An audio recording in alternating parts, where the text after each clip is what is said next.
قم مسیر منتهی به جمکران، مسیری بسیار شلوغ شده که مسیر 20 دقیقه‌ای و نشان 1 ساعت و نیم تخمین زده.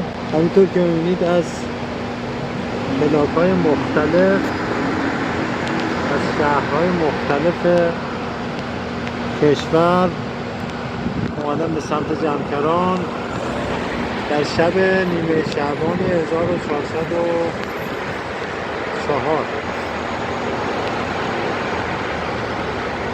بلاک 38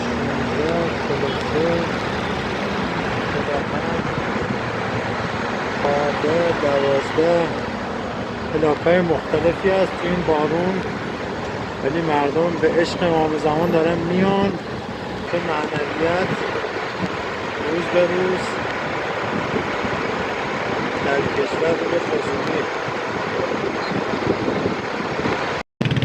به راست بپیچید و 100 متر دیگر در بلوار خلیج فارس به مسیر خود ادامه دهید.